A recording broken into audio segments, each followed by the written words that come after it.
Breast implant किसी ने कराया, क्या वो अपने बच्चे को उसके बाद फीड करा सकती है? सो ब्रेस्ट इम्प्लांट जो होता है उसमें दोनों चीज़ें हैं, एक इम्प्लांट बाहर से भी लगता है और एक आपकी बॉडी से फैट का कंपोनेंट भी इंक्लूड किया जा रहा है। अगर हमने ब्रेस्ट इम्प्लांट कराया तो हमारे ब्रेस्ट कैंसर के चांसेस बढ़ते हैं। ब्रेस्ट कैंसर जो होता है उसके लिए आफ्टर अ सर्टेन एज कोई भी फीमेल को रेगुलर चेकअप कराना है, यंग एज में अल्ट्रासाउंड्स कराने हैं 35-40 की एज ग्रुप में, बाद में मैमोग्राफी करवानी है और this is a protocol to do it annually. Breast size काफ़ी बड़ा है जो भगवान का दिया हुआ है। These are women who have been struggling with a heavy breast size.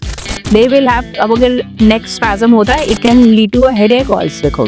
Spine में भी प्रॉब्लम हो सकता है। स्पाइन में भी प्रॉब्लम हो सकती है, सर्वाइकल स्पाइन में इश्यूज आ जाते हैं। बॉलीवुड के काफ़ी एक्टर्स हैं जो हेयर ट्रांसप्लांट्स करा गए। Men always struggle with hair loss. किसी ने हेयर ट्रांसप्लांट कराया, किसी ने बियर्ड ट्रांसप्लांट कराया। तो स्किन के नीचे एक हेयर फॉलिकल होता है और उससे एक ब्लैक कलर का बाल का शाफ्ट बाहर निकलता है। क्या वुमेन्स भी हेयर ट्रांसप्लांट्स करा सकती हैं? अगर आपको अनीमिया है या किसी को थायराइड की प्रॉब्लम है, thyroid levels are very low, laser hair removal it's only for women.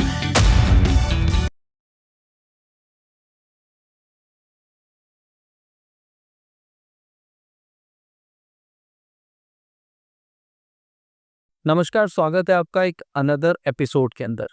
आज इस एपिसोड में हमारे स्पेशल गेस्ट एक famous plastic surgeon doctor Rajshree Gupta. Welcome ma'am. इस पॉडकास्ट के अंदर हमारे कुछ क्वेश्चनर्स रहेंगे रिलेटेड टू हेयर ट्रांसप्लांट और लेज़र हेयर रिमूवल और आपका ब्रेस्ट इम्प्लांट। क्या ब्रेस्ट इम्प्लांट करने के बाद कोई फीमेल फीड करा सकती है, नहीं करा सकती? अगर हेयर ट्रांसप्लांट कराने के बाद हमारे दोबारा हेयर झड़ने चालू तो नहीं हो जाएंगे? इस तरीके के कुछ ऐसे क्वेश्चंस होने वाले हैं, तो अंत तक ज़रूर बने रहिएगा। क्या पता इसमें से कोई एक जानकारी आपके बहुत काम आए। So let's start ma'am. So ma'am, आपने प्लास्टिक सर्जरी डिपार्टमेंट ही क्यों चूज़ किया? क्या इंस्पायर किया था आपको कि आपने प्लास्टिक सर्जरी डिपार्टमेंट और उसके ट्रीटमेंट चूज़ करे एक लाइफ में? So I've been lucky that ways. I did not choose per se. It was not a conscious decision. Doctor है मेरे फादर, तो वी मेड द चॉइस कि ठीक है डॉक्टरी ही करनी है। उसके बाद ये रियलाइज़ हुआ कि ठीक है surgery is something that attracts. So surgery की 3 साल की रेसिडेंसी करी, वहाँ पर थोड़ा बहुत एक्सपोजर हुआ कि हर ब्रांच से कैसे डिफरेंस आता है लोगों की लाइफ में। And ultimately plastic surgery is a craft, plastic surgery is a beautiful thing. आप ये इमेजिन नहीं कर सकते हैं कि एक छोटा सा इंसिजन कहीं पे दिया, उसे एक छोटा सा फ्लैप कहीं मूव कर दिया and it's just magic. Nobody can actually imagine, even a general surgeons we never thought कि प्लास्टिक सर्जरी में बढ़ से क्या होता है। एक जनरल परसेप्शन होता है, आज भी पेशेंट हमारे पास आकर ये बोलेगा कि हमें प्लास्टिक सर्जरी करानी है और आप जब उनको बताते हैं कि नहीं we are going to do some form of suturing, किसी तरह का हम फ्लैप करेंगे, तो वो कहते हैं कि स्किन नहीं लेकर लगाएंगे। बिकॉज एक general perception is plastic surgery is just skin grafting, but there are so many things to be done. We can make a difference in somebody's life right from birth. Congenital anomaly के साथ पैदा हुआ जो एक बच्चा है, उसको अगर क्लेफ्ट लिप है या उसके कान नहीं है, वो पूरा बनाया जा सकता है so that he can assimilate into society. As people grow up, कभी किसी को चोट लग गई, young people on road traffic accidents, किसी को अगर मान लीजिए फ्रैक्चर ही हो गया है, उसमें से बोन जट आउट कर रही है, और तो people will fix that bone but we will provide that cover, we will make that person mobile कि वो नॉर्मल हील कर सकते हैं। कोई पेशेंट है, ब्रेस्ट कैंसर हो गया, ब्रेस्ट निकाल दिया, अब that woman is feeling very lonely, she is feeling very insufficient, उसका पूरा ब्रेस्ट बनाया जा सकता है प्लास्टिक सर्जरी से। इतने सारे हमारे देश में अभी ट्रांस कम्युनिटी के लोग हैं जो अपने जेंडर से आइडेंटिफाई नहीं कर रहे हैं, उनको ऐसा लगता है कि नहीं we I am a woman born in a man's body. उनकी पूरी बॉडी को ट्रांसफॉर्म करके एक खूबसूरत लड़की बनाई जा सकती है। everything and every person can be benefited from plastic surgery if it is required, right? So एक जनरल परसेप्शन की सिर्फ एस्थेटिक सर्जरी है, सिर्फ cosmetic surgery, it's a frivolous thing, it is just for your vanity, that's a common misconception. But when you start talking to a plastic surgeon about their craft, you will realize that they are actually artists.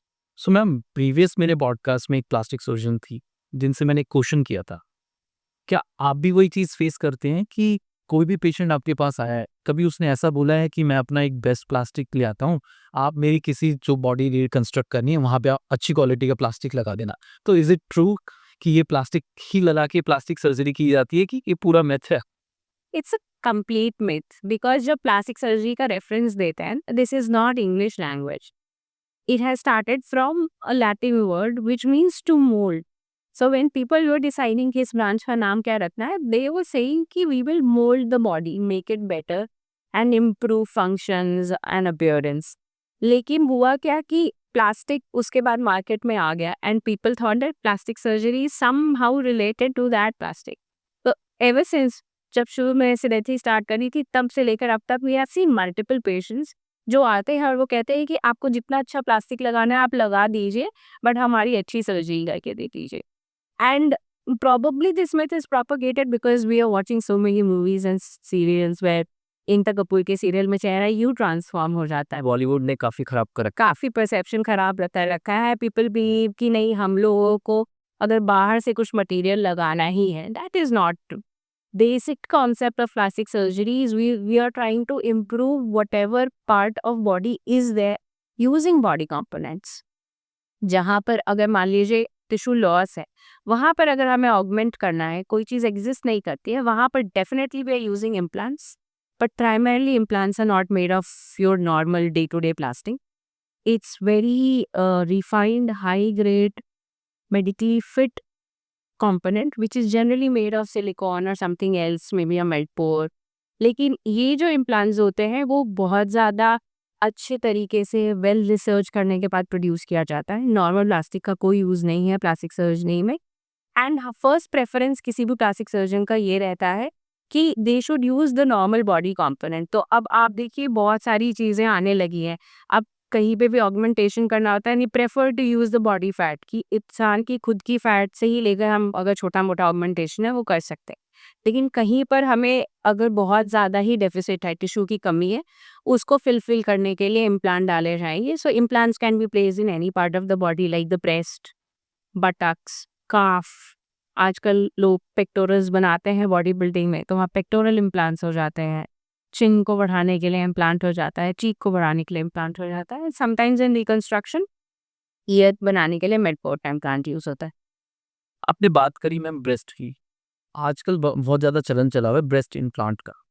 तो breast implant में कोई other part डाला जाता है कि हमारी body में से कुछ फैट निकाल के उसमें इम्प्लांट किया जाता है कि किसी सिलिकॉन मटेरियल का यूज़ किया जाता है? और अगर ब्रेस्ट इम्प्लांट किसी ने कराया, किसी फीमेल ने कराया है, तो क्या वो अपने बच्चे को उसके बाद फीड करा सकती है? सो ब्रेस्ट इम्प्लांट जब हम बात कर रहे होते हैं, देयर आर टू थिंग्स. एक तो वॉल्यूम इंक्रीज करना है. जनरली क्या होता है, there are two reasons why somebody can come for a breast implant.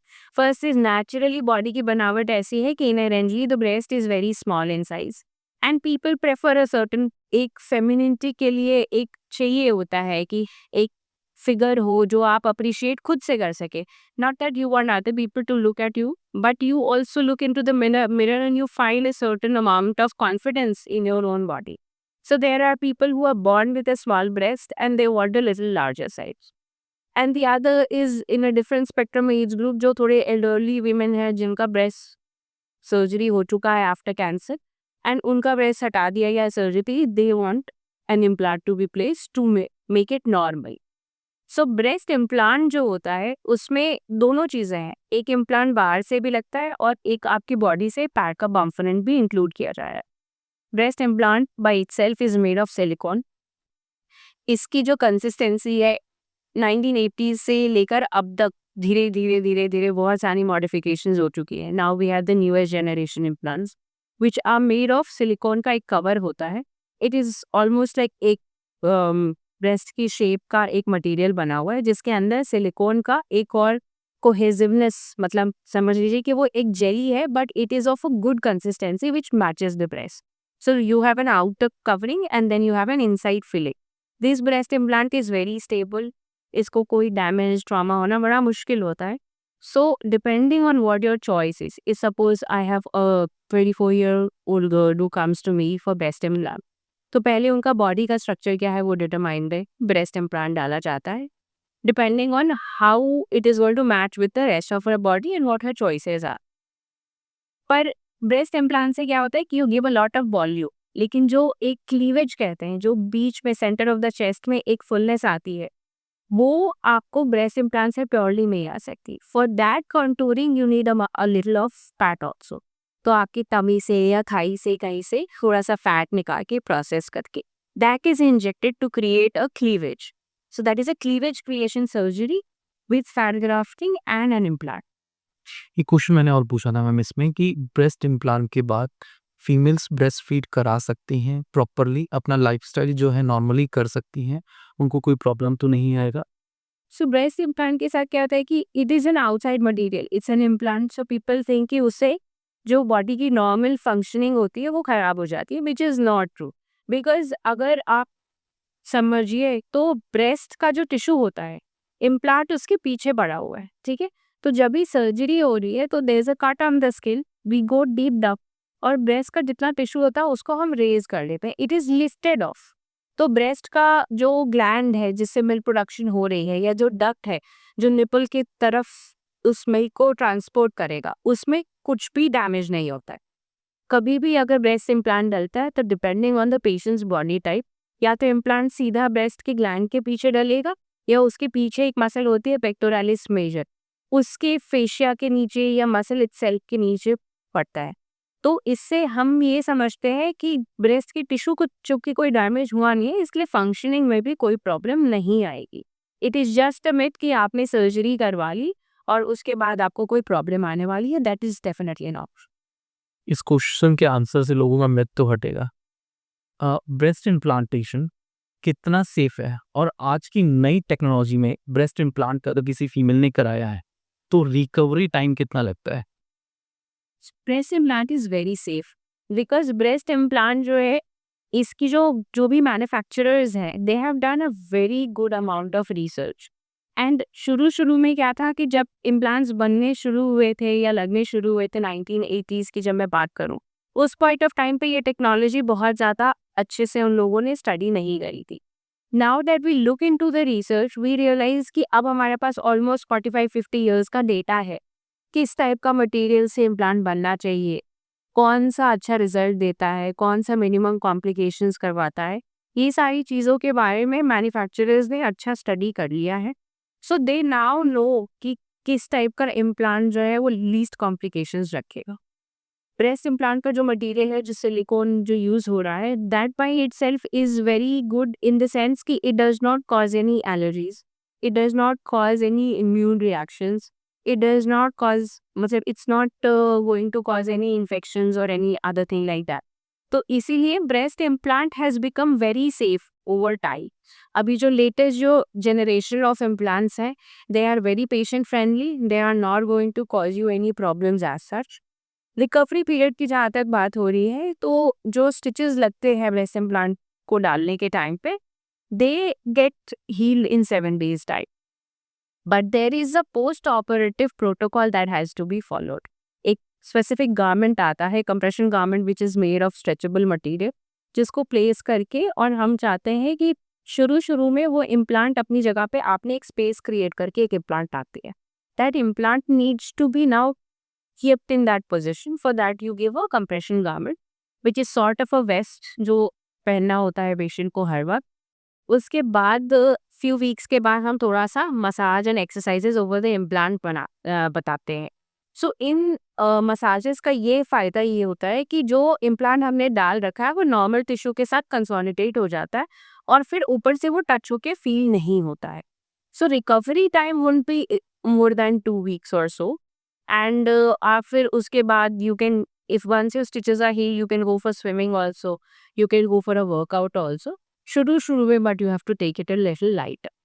एक लोगों में मिथ भी है ना कि अगर हमने ब्रेस्ट इम्प्लांट कराया तो हमारे ब्रेस्ट कैंसर के चांसेस बढ़ते हैं, तो ये चीज़ मैटर करती है इसके अंदर कि ये प्रॉपरली मिथ है? So that is what I told you कि सिलिकॉन का जो मटेरियल होता है ना, वो इनर्ट मटेरियल है, वो ना इम्यून रिएक्शन को एलिसिट कर रहा है, ना ही वो कोई इन्फेक्शन करवा रहा है, ना एलर्जी करवा रहा है. तो बॉडी की जो नॉर्मल फंक्शनिंग होती है उस पर उसका कोई इफेक्ट नहीं है. Now we are living in an age we have lots of exposure to various things, right? The problem happens that जैसे जैसे हमारे आसपास पोल्यूटेंट्स बढ़ रहे हैं या समझिए कि हमारी लाइफ एक्सपेक्टेंसी भी बढ़ रही है, तो जो बॉडी का मैकेनिज्म होता है it can go a little haywire here and there, because of which cancer can happen. So, if you talk about breast cancer as such, there are very strict guidelines कि breast cancer जो होता है उसके लिए after a certain age कोई भी female को regular checkup कराना है, यंग एज में अल्ट्रासाउंड्स कराने हैं 35-40 की एज ग्रुप्स में, बाद में मैमोग्राफी करवानी है और this is a protocol to do it annually. तो किसी भी औरत में ब्रेस्ट कैंसर का रिस्क है ना, लेकिन उसके लिए you have to be watchful about it.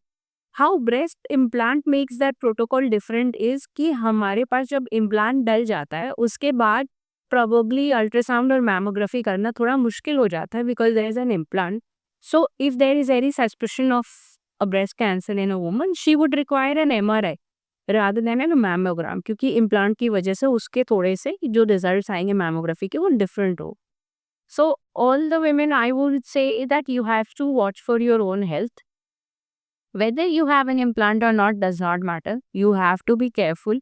आपको रेगुलरली अपने डॉक्टर को दिखाना है, आपने चेकअप्स करवाने हैं, और अगर आपके पास इम्प्लांट है तो आपने यही सोचना कि इम्प्लांट की वजह से आपकी हेल्थ को कोई नुकसान होने पाए. तो ये तो रही मैम ब्रेस्ट इम्प्लांट की बात. अगर नेचुरली किसी का ब्रेस्ट साइज काफ़ी बड़ा है, जो भगवान का दिया हुआ, और उसको कॉन्फिडेंस लो बहुत ज़्यादा होता है, तो क्या ब्रेस्ट का रिडक्शंस भी पॉसिबल है? उसका साइज़ का छोटा-बड़ा हो सकता है? देखिए बड़ा भी हो सकता है, छोटा भी हो सकता है, और ब्रेस्ट रिडक्शन के साथ क्या होता है, it's not simply a question of confidence. If you will, मतलब one of my patient category जो एक्चुअली सर्जरी के बाद बहुत ज़्यादा खुश होंगे जाते हैं, these are women who have been struggling with a heavy breast size. ये औरतें जो होती है इनको किसी ने नहीं बता रखा है कि अगर ब्रेस्ट हैवी है तो उस वजह से उनको क्या प्रॉब्लम्स है. वो कहीं किसी से पूछ लेते हैं या कभी उन्होंने कुछ ऑनलाइन सर्च किया तो उन्हें पता चलता है कि ऐसी कोई सर्जरी होती है. Then research it for years together and then they come to us get that surgery and they say कि हमारी लाइफ चेंज हो गई. सिर्फ टू अंडरस्टैंड कि ब्रेस्ट का जो भी वेट है वो आपके शोल्डर्स पे आ रहा है. बिल्कुल ठीक है. And if it is very loose, it is very heavy, it is very sagging, all of that weight you are trying to pull up with a cloth. आप ब्रा जो भी लेनी पहन रही है वो उस कपड़े की वजह से जो है अपने ब्रेस्ट का वेट ऊपर खींच रही है, and all that weight is now then transmitted on the shoulder. So these women, they will have constant shoulder pain. They will have constant neck spasms. They will have, अगर neck spasm होता है, it can lead to a headache also. Spine में भी spine में भी problem हो सकती है, सर्वाइकल स्पाइन में इश्यूज आ जाते हैं. तो इतनी सारी चीज़ें हैं जो कि सिर्फ एक हैवी ब्रेस्ट की वजह से हो रही है. उसके बाद क्या होता है कि जहाँ पर ज़्यादा लूज टिश्यू होता है, जहाँ पे ज़्यादा ब्रेस्ट का टिश्यू है, वहाँ पर उनको बार बार पसीना होगा, पसीने में खुजली होगी, वो उसको रब कर देंगे, वहाँ पर उनको एलर्जी हो जाएगी, कुछ इन्फेक्ट हो जाएगा. So their quality of life is very poor. And once they realize that they need to consult somebody for it, वो जनरली अगर आप उनको बताइए तो they get it done. And once they have gotten a breast reduction they are very happy with it. And breast reduction, I would say, is a life-changing surgery for any woman struggling with a heavy breast size. तो इसमें ma'am recovery time कितना होता है अगर किसी patient ने कराया है और उसका नॉर्मल लाइफस्टाइल, जैसे मान लीजिए ब्रेस्ट फीड की हम बात करते हैं, अगर रिडक्शन के बाद वो फीड वगैरह प्रॉपरली करा सकते हैं और उनको अगर कराती हैं सर्जरी, तो कितने टाइम में नॉर्मल लाइफस्टाइल जी सकती हैं? So breast reduction also, like any surgery, would require a recovery time of at least 10 to 14 days. That is the time जितने में आपके ऊपर की जो जो भी हम स्टिचेस लगाते हैं वो स्टिचेस जो होते हैं वो हील हो जाते हैं, और उसके बाद आप अपने नॉर्मल क्लॉथिंग वगैरह पे आ सकते हैं. ब्रेस्ट रिडक्शन के साथ एक चीज़ ये रहती है कि अगर ब्रेस्ट साइज ऑलरेडी बहुत हैवी है, बहुत ज़्यादा ही आपको नॉर्मल लाइफ मैनेज करना मुश्किल हो रहा है, तो उसमें we advice of breast reduction before having kids. Generally क्या होता है कि most of these women they come to us after they have completed their family, because breastfeeding के बाद breast size is by itself naturally it is going to increase. तो generally हमारे पास जो breast reduction के लिए इंडिया ऐसी society में जिसमें अगर कोई अनमैरिड पेशेंट आती है तो साथ में पेरेंट्स आते हैं और फिर वो मना करके जाते हैं कि नहीं भैया अभी सर्जरी नहीं कराएं. So if they are very distressed by it, I do it in unmarried or people who don't have any kids so far. Generally, most of our patients have completed in their family because after reduction also, after breastfeeding, the size will increase. So वो आपको समझना है कि किस age group में करनी है. Patient selection is very important. Age group matter करता है इसका. एज ग्रुप भी मैटर करता है और आपने अपनी फैमिली कंप्लीट करी है या नहीं, ये ही मैटर करता है. But once you have decided that now you don't plan on any further kids, breast reduction can be done easily, safely. Recovery time is, as I said, 2 weeks time. But once the stitches have healed, उसके बाद एक फिर वही same protocol आता है. We give a compression garment to modulate the tissues को mould करते हैं हम ताकि वो जो है एक परफेक्ट शेप ले. एंड 3 महीने के आसपास जो है वो गारमेंट का अपना फंक्शन पूरा कंप्लीट हो जाता है. मोल्डिंग हो जाती है टिश्यू की. फिर थोड़ा स्कार आता है बिकॉज आपने कहीं भी सर्जरी करी है, कट लगाता है, तो it will leave some mark. So generally वो ऐसा दिखने वाला स्कार नहीं होता. It is just a sort of a hyper pigmented patch.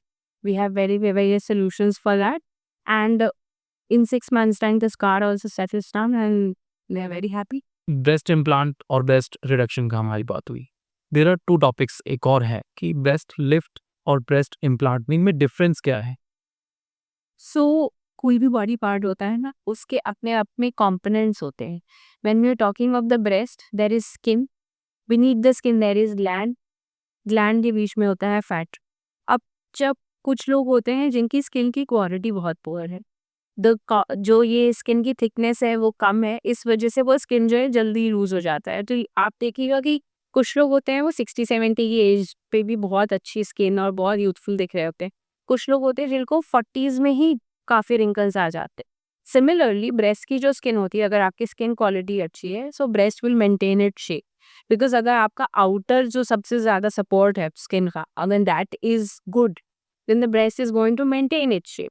But if the skin quality is very poor, if the skin is very thin, it has a tendency कि उसमें stretch marks आते हैं, तो वो skin sag करने लगती है. तो there are a lot of women who will end up with a sagging breast, पर उनका gland और fat का component बिल्कुल normal है. तो what you are trying to create is a modulation of the outside cover. जो आपने external जो support है, वो skin को आप tight करना चाह रहे हैं, which is called a breast lift surgery. In a breast lift surgery, we are not doing anything with the gland. We are not removing any of the fat. We are not touching the ducts. So, breast lift is much safer because उसमें breast का कोई tissue हमने हटाया नहीं है. This I would definitely recommend for people who are unmarried or don't have any kids so far. कि breast lift के बाद क्या होता है कि जो skin का हमने जो shape है ना, उसको थोड़ा सा I would say नॉर्मल भाषा में कि परकी बना दिया है. We have made it into a good contour. But reduction के साथ ये होता है कि थोड़ा सा उसमें ग्लैंड का कंपोनेंट हटाया जाता है depending on how much surplus of tissue is present. Okay, ये तो रही मैम बात ब्रेस्ट्स की. और अब आते हैं हमारा नेक्स्ट टॉपिक जो है हेयर. आजकल बहुत ज़्यादा चलन हो हेयर ट्रांसप्लांट का. बॉलीवुड के काफ़ी एक्टर्स हैं जो हेयर ट्रांसप्लांट्स करा रहे हैं, काफ़ी इन्फ्लुएंसर्स हैं हेयर ट्रांसप्लांट्स करा रहे हैं. तो हेयर ट्रांसप्लांट कितना सेफ है और किसी को क्यों कराना चाहिए? So, men always struggle with hair loss. I believe there is no man who has not suffered hair loss, not looked into the mirror and thought कि अरे ये बाल इतने सारे क्यों गिरने हैं. So we need to understand that any man will lose hair. जब when children are born, अगर आप young बच्चों को देखें तो उनकी हेयर लाइन ऐसे जाती है, ठीक है. It is a little rounded here and they have hair on this part of their head. As they keep growing धीरे धीरे करके ये जो है यहाँ से बाल लूज होते जाते हैं, which is called a frontotemporal recession, which is normal. कुछ लोगों में क्या होता है कि फ्रंटोटेम्पोरल रिसेशन आ जाता है, इधर के बाल चले जाते हैं और बाकी बाल हेड पे बचे रह जाते हैं. There are some people which we generally see कि पूरी पूरी फैमिली में घर में जितने मेल्स हैं सबके बाल पूरे पूरे झड़ते चले जाएंगे. And the benchmark generally is कि बाकी लोगों का जितना हेयर लॉस हुआ है उतना उस फैमिली के बाकी मतलब यंगर मेंबर्स का भी होना है. So when patients come to me I always ask कि आपके दादा के कितने हेयर लॉस हुए, आपके फादर के कितने हुए, एल्डर ब्रदर के कितने हुए, so that we can determine कि कितना हेयर लॉस हो रहा है. Genetic. Hair transplant is not a new thing. Hair transplant has been in vogue for quite some time because men are not generally vain. They have other things to worry about. उनको इस बात की चिंता है कि काम कैसा है, सब घर कैसा है, सब चीज़ों की चिंता वो करते हैं। अपनी लुक्स के बारे में वो तभी कंसर्न होते हैं जब उनके बाल गिरने शुरू होते हैं, एंड उसको बचाने के लिए they generally choose a hair transplant procedure. It is safe. Having said that, hair transplant is safe only when you are getting it done from somebody who is trained for it. So not just the procedure. Generally लोगों का ये perception होता है कि कम पैसे में करवा सकते हैं या लेसर पैकेजेस में सर्जरी हो जाती है, and there are lot of people who are hair transplant technicians, वो ऐसा प्रोपोगेट करते हैं कि करना दो, मेजर कंपोनेंट हमने ही करना है, इसमें डॉक्टर का रोल नहीं है। But here transplant is a surgery, even if it is being promoted as a very small surgery, it is a surgery. Any surgery carries with it a risk of complication. And hair transplant में हम जैसे recently एक news आई थी जिसमें hair transplant हुआ और young professional की death हो गई। राइट। तो अब आप ये बोलिएगा कि हेयर ट्रांसप्लांट जैसे छोटे प्रोसीजर में कैसे हो, you need to take certain precautions. The fact that you're getting it done by a trained plastic surgeon or a dermatologist is because that doctor knows कि इन्फेक्शन कंट्रोल कैसे करना होता है। उनको पता है कि किसी भी प्रोसीजर में क्या पॉसिबल रिस्क हो सकते हैं। बिल्कुल, क्योंकि आज के टाइम में हर सलोन्स में भी हेयर ट्रांसप्लांट्स चालू। वही कोई कर रहा है, पीपल डोंट नो कि जो आपने एनेस्थीसिया के लिए जो आपने मेडिसिन इंजेक्ट करी है उसका कितना क्वांटिटी देना है, उसको कितने गैप पे देना है, उसके साथ क्या आपको और एडिटिव देना है। आप अगर उन चीज़ों का ध्यान नहीं रखते हैं, अगर आपका व्हाट वी कॉल स्टेरिलिटी की एक भी बैक्टीरिया, एक भी वायरस, एक भी स्पोर की पॉसिबिलिटी नहीं होनी चाहिए। We autoclave all our materials, we do a lot of precautions are taken to ensure कि कोई infection ना हो। So hair transplant when done at a good setup under a trained doctor, a dermatologist or a plastic surgeon is safe. But आप अगर ऐसा कहें कि salon में जाके करवा लिया या किसी रैंडम नॉन क्वालिफाइड इंसान के पास, not because they don't know how to pick that hair follicle and place it in some place. ये तो सबको पता है कि हेयर ट्रांसप्लांट में एक फॉलिकल पीछे से उठाना है, आगे लगाना है, पर उस बीच में क्या क्या गड़बड़ हो सकती है वो आपको अगर नहीं पता है। The mind sees, the eye sees what the mind knows. जिसको पता नहीं है कि क्या प्रिकॉशंस लेने हैं वो कभी भी प्रिकॉशन नहीं लेगा, and it can be life threatening. Hair transplant में मैम तो हम हेयर में कर लेते हैं, बट रिसेंटली मैंने एक इंस्टाग्राम पे देखा था, एक इन्फ्लुएंसर है जिन्होंने अपनी बियर्ड ट्रांसप्लांट कराई थी। कि इज इट पॉसिबल कि हमारा प्लास्टिक सर्जरी इतना एडवांस हो गया कि हमारी बियर्ड भी ट्रांसप्लांट्स हो जाती हैं? सी बियर्ड में हेयर ट्रांसप्लांट का मतलब बियर्ड का काफ़ी रोल हो जाता है हेयर ट्रांसप्लांट में। I will tell you why. So the thing is कि there are some people who have very small amount of hair, कि उनके पास ये पीछे की जो strip back of the head पे बची है वो इतनी कम है कि जब हम सामने की हेयर लाइन बनाना चाह रहे हैं तो आज सिर्फ आगे आगे की हेयर लाइन बनाने में 1,500 से 2,000 फॉलिकल्स लग जाते हैं। तो अगर पीछे बाल ज़्यादा नहीं है तो you can not take that much hair. So what you do is you take some hair from the beard and place it on the head. ठीक है? तो beard can act as a donor side also, कि अगर head पे बाल की shortage हो रही है तो बियर्ड से, इनफैक्ट चेस्ट से बाल को लेकर हम हेड पर लगा सकते हैं। दूसरी चीज़ें आजकल लोगों का क्या हो गया है, अब लेटेस्ट ट्रेंड हो गया है, like in you also I can see that you are maintaining and grooming your beard really well. So there are some people who are not blessed with a good facial hair, right? उनके बड़े patchy बाल आते हैं और उनको चाहिए होता है एक well groomed appearance. So in those cases also we take some hair from the head and we place it on the beard and give it a proper shape. किसी ने हेयर ट्रांसप्लांट कराया, किसी ने बियर्ड ट्रांसप्लांट कराया, तो उसमें recovery time कितना लगता है और नेचुरली लुक आने में कितना टाइम लगता है? सर हेयर ट्रांसप्लांट के साथ क्या होता है, I give this example generally to all my patients that it is almost like rice farming, right? So जब आप हेयर ट्रांसप्लांट करा रहे हैं तो शुरू में जो है राइस फार्मिंग में एक जगह पे बहुत सारे मंच में हमने सैपलिंग्स लगा लिए और फिर उनको धीरे धीरे करके एक जगह से दूसरी जगह उठाया। The same thing happens in a hair transplant. So we are taking the hair from the back of the head and we're putting it into the front of the head. ठीक है? तो जो हेयर ट्रांसप्लांट जब हम करते हैं, जो हम ग्राफ्ट डाल रहे हैं, जो है उस एक अगर मैं आपको एक्सप्लेन करना चाहूँ तो आपने कभी अगर टीवी में ऐड देखा है किसी भी शैम्पू या ऑयल की, तो स्किन के नीचे एक हेयर फॉलिकल होता है और उससे एक ब्लैक कलर का बाल का शाफ्ट बाहर निकलता है। जब हम हेयर ट्रांसप्लांट कर रहे हैं तो we are taking that follicle with a short shaft और उसको हम आगे लेकर आ रहे हैं। जो ये बाल है जो स्किन से बाहर प्रोट्रूड कर रहा है, it is going to fall. वही बाल नहीं रहने वाला है। उसमें क्या होगा कि जो फॉलिकल हमने डाल दिया, बेसिकली हमने एक जड़ डाल दी। अगली जड़ से एक नया हेयर का शाफ्ट निकलेगा जो कि दोबारा ग्रो करेगा। So when anybody is getting a hair transplant, that hair is going to fall of.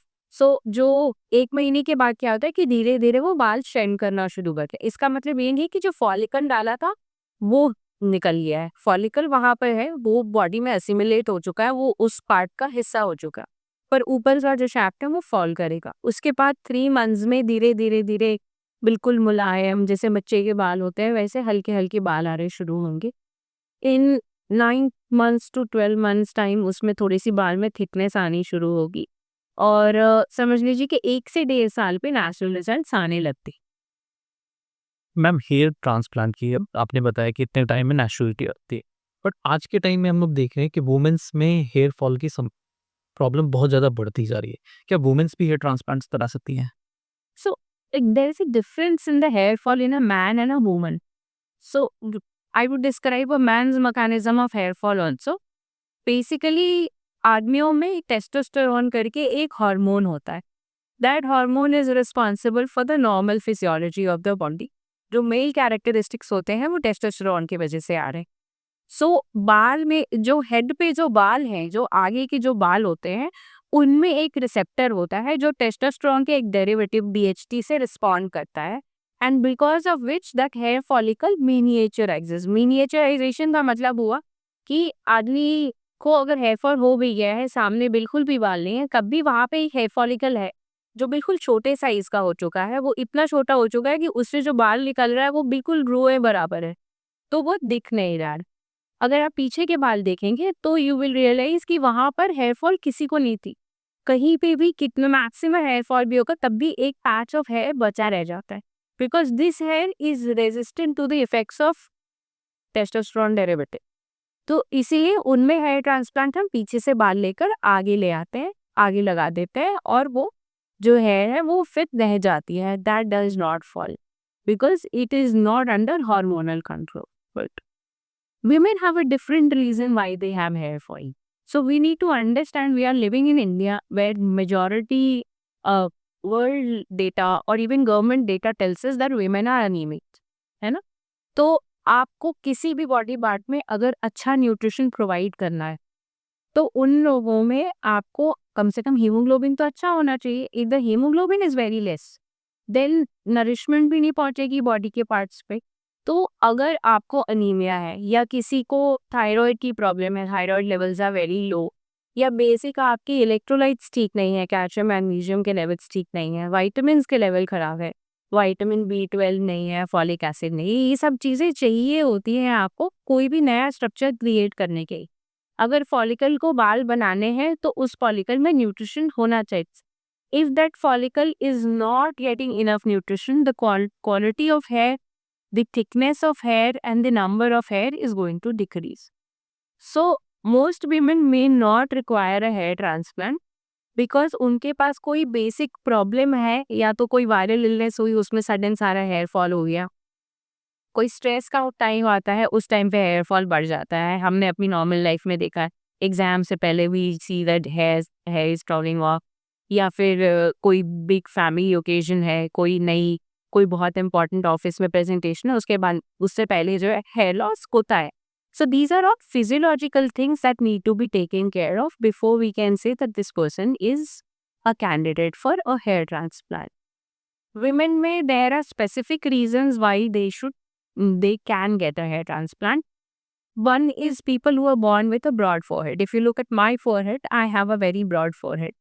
कुछ लोग कहते हैं कि लक की निशानी है, कुछ लोगों को पसंद नहीं आता। सो आई अब जैसे इतने दिनों से इतने सारे सोशल मीडिया इन्फ्लुएंसर्स हो गए हैं, people keep on looking into their phone, वो फ्रंट कैमरा हमेशा ऑन है और वो आप कॉन्स्टेंटली अपने में नुस्ख निकालते हैं। So I know of social media influencers जो अपनी हेयरलाइन लोअरिंग के लिए आते हैं। उनका पर्पस ये रहता है कि when they look into the mirror और when they look into the front screen, they realise कि उनका फोरहेड बहुत ब्रॉड है and they don't like it. तो वो जो अपना हेयर लाइन है ना उसको लोअर करने के लिए आते हैं। Women will generally come for a hair line lowering. उसमें भी अलग अलग चीज़ें होती है, पर hair transplant is one of the solutions.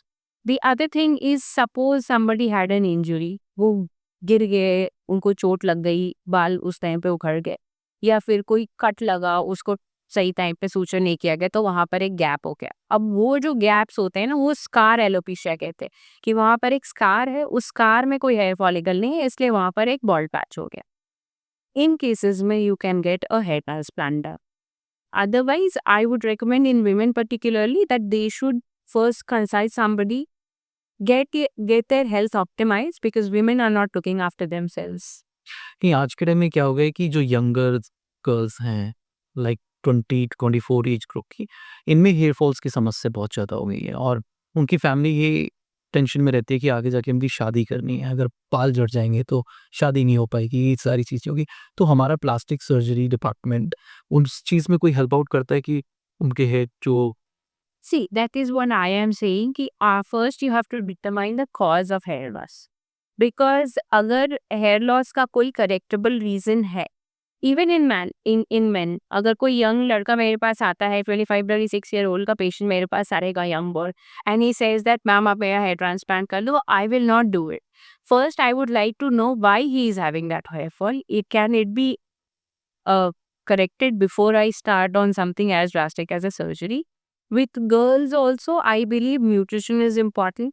We have to understand कि previous medical history क्या है। अब कुछ लोग होते हैं जिनको ऑटो इम्यून, मतलब उनकी बॉडी का ही इम्यून सिस्टम उनके बॉडी के किसी दूसरे कंपोनेंट को एक्टिवली डैमेज कर रहा है। तो ऑटो इम्यून कॉजेज की वजह से जब हेयर लॉस होता है तो उसमें we do not have much options. Definitely किसी को अगर कोई ट्रॉमा की वजह से हेयर लॉस है या कुछ और प्रॉब्लम रही है, कंजेनाइटली कुछ लोग ऐसे बॉर्न होते हैं जिनका हेयर एक पैच में नहीं होता, वो करेक्ट हो जाता है। बट वुमेन में जो हेयर लॉस है वो डिफरेंट है। वहाँ पर अगर हेयर लॉस होगा तो a woman would have hair loss throughout the her scalp. ऐसा नहीं होगा कि पीछे बाल है आगे नहीं है, वैसा नहीं होता। और उसमें भी कोई वो हार्मोनल प्रोफाइल नहीं होता कि इस पर्टिकुलर रीजन की वजह से हेयर फॉल हो रहा है, तो उसमें we can not do a hair transplant as such. There are various ways to augment, लेकिन दोज आर नॉन सर्जिकल। बात आती है हेयर की, हमारी बात होगी। हमारी नेक्स्ट टॉपिक ये है कि what is hair reductions? Laser hair reductions होता क्या है? सो हेयर रिडक्शन जनरली क्या है कि हेयर रिडक्शन के दो मेथड्स होते हैं, एक होता है इलेक्ट्रोलिसिस, दूसरा होता है लेजर हेयर रिमूवल।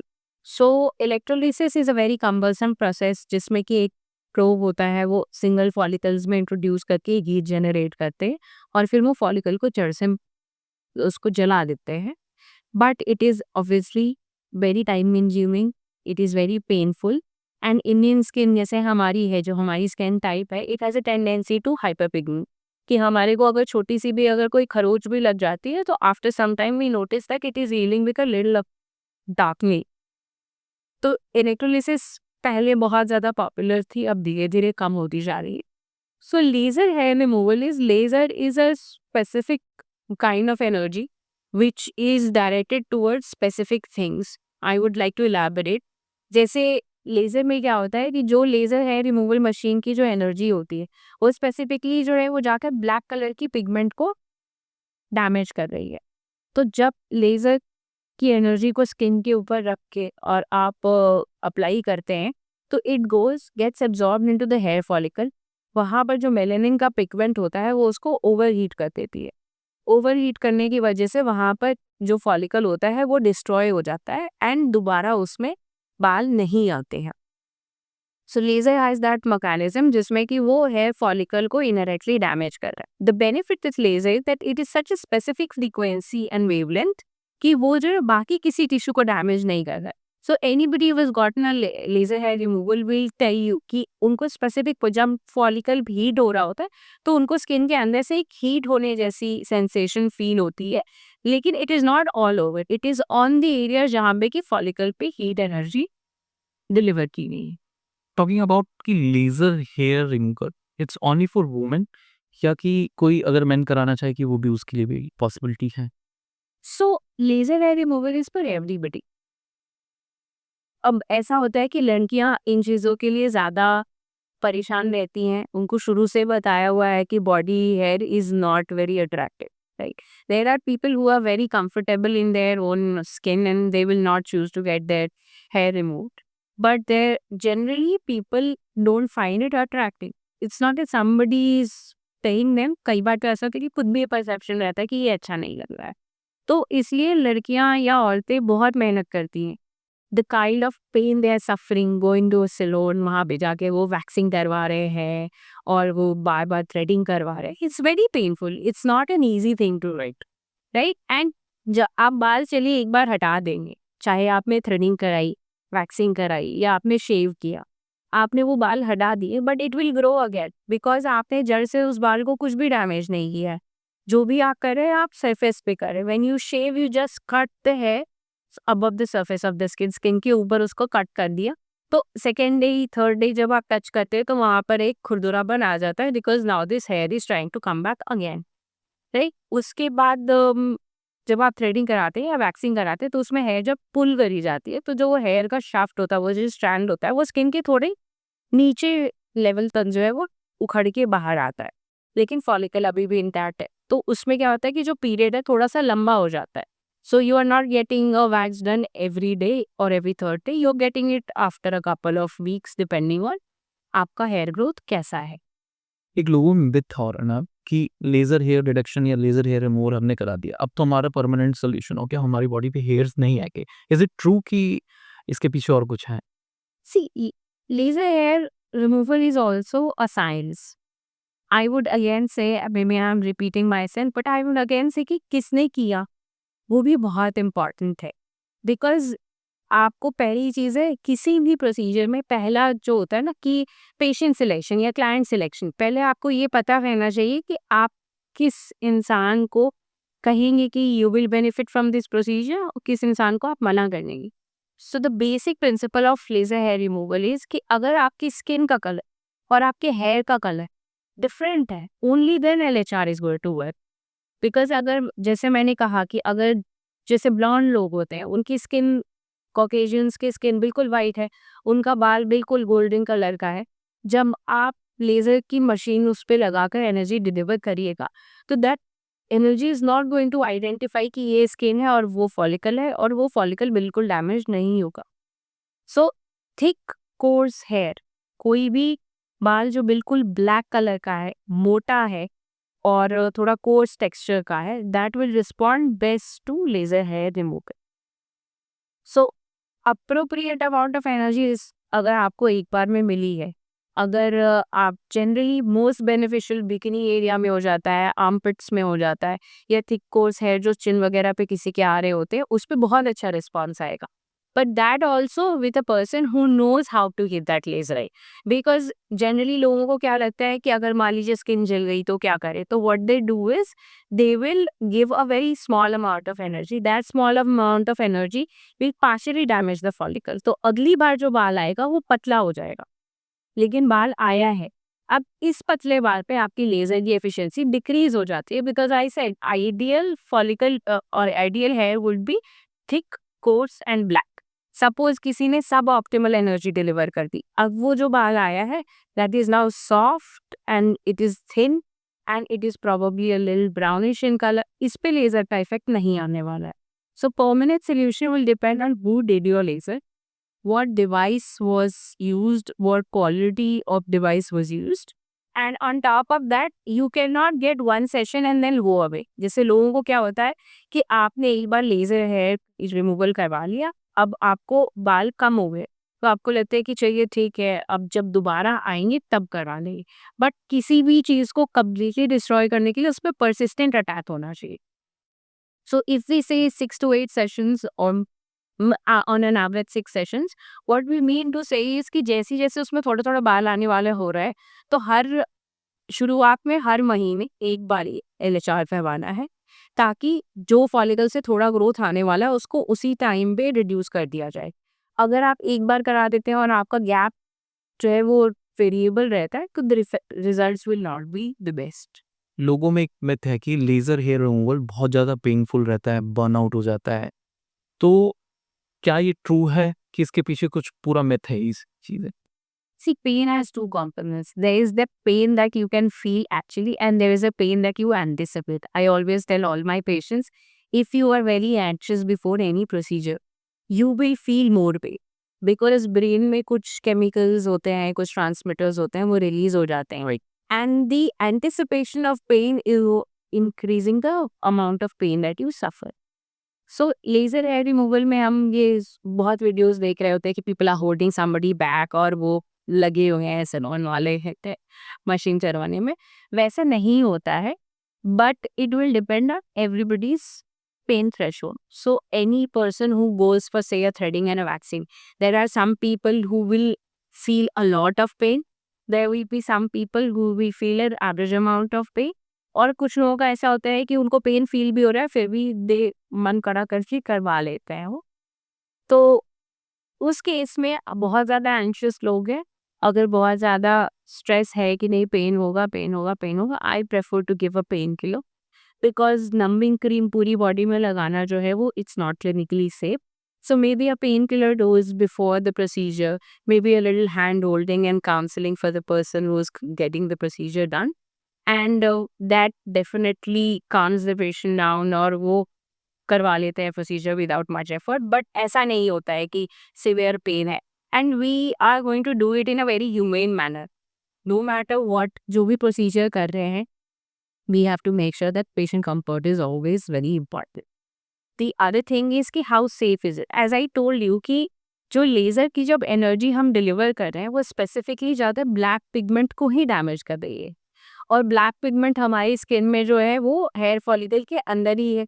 तो इसीलिए वो एनर्जी जब ब्लैक पिगमेंट को हिट करेगी, मेलानिन तक पहुंचेगी, तो वहीं पे सारी अब्जॉर्ब हो जाएगी। It does not go further inside. But having said that, suppose I have a mole here, I go for an LHR, तो मुझे ये मोल प्रोटेक्ट करना है, तो what we do is we provide a shield. किसी का अगर वहाँ पे कोई बर्थ मार्क या ब्यूटी मार्क होता है तो उस पे हम एक शील्ड कर देते हैं ताकि laser does not penetrate on that, because it can burn my mole also. Seal किस चीज़ का होता था वो? कुछ पेंसिल से या कुछ टेप से हम कवर कर देते हैं सो दैट जो मोल है उसमें उसमें भी ब्लैक पिगमेंट है, वो पिगमेंट जो है लेजर की एनर्जी को एब्जॉर्ब नहीं करता। राइट राइट नाउ, एक बार मेरे साथ हुआ था कि there was this patient who came with her mother before marriage, and उन्होंने कहा कि मुझे तो full body laser hair removal कराना है, and she was particularly concerned about the bikini area.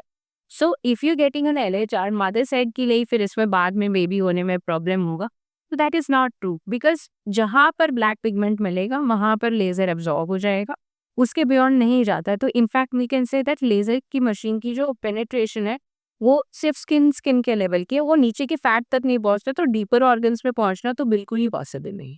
जैसे आप एक प्लास्टिक सर्जन हैं, ठीक है? You also seeing the trauma cases. आपने काफ़ी सारे ट्रॉमा केसेस देखे। कोई ऐसा एक्सीडेंटल केसेस आया था जिससे आप बहुत ज़्यादा इमोशनली कनेक्टेड थी? सी आते रहते हैं ऐसे पेशेंट्स, तो कॉमनली आ रहे होते हैं, एंड कई बार बहुत मेजर इंजरी होती है जिसमें आपको ज़्यादा पेशेंट के लिए बहुत ज़्यादा एक पर्सनल लेवल पे एम्पैथी डेवलप हो जाती है। कुछ माइनर केसेस होते हैं, इवन देन यू फील कि अरे ये बहुत बुरा हो गया। So as a woman I generally make a lot of connection with my breast cancer survivors, क्योंकि एक एम्पैथी खुद ही आ जाती है, it's a natural thing to. Right. Sometimes I feel really connected to patient, जैसे जो पेरेंट्स आते हैं जो बच्चों के साथ आ रहे हैं जिनको की कंजेनाइटल अनॉमलीज हैं, उन केसेस में भी आई फील कि मतलब you see that trouble, you look at how people are treating that child, so that makes you wonder कि life has been kind to you and you should do as much as possible for these people.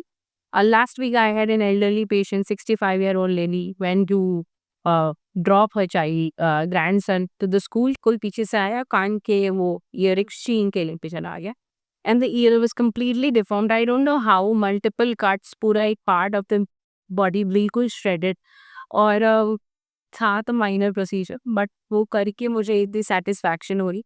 आज ही मैं sutures निकाल के आ रही हूँ lady कि I am feeling very happy about my self that I have preserve that part, I have made sure that it looks like an year even now, and young patient जब trauma के साथ आते हैं उनमें आप उस पे रिकंस्ट्रक्ट कर लीजिए, it makes you feel really good about your ये पेशेंट का कॉन्फिडेंस हाई हो जाता है. सो thank you ma'am for the feedbacks. Thank you for calling me. And hope कि मेरी ऑडियंस को ये पॉडकास्ट देख के काफ़ी नॉलेज हेयर से रिलेटेड, प्रेस से रिलेटेड, चाहे रिडक्शन से रिलेटेड मिली हो. अगर आपको ये जानकारी पसंद आई तो हमारे चैनल को लाइक, शेयर एंड सब्सक्राइब करिए, क्योंकि हम लोग आते हैं एक्सपर्ट्स के साथ with paper work. So thank you so much seeing our podcast.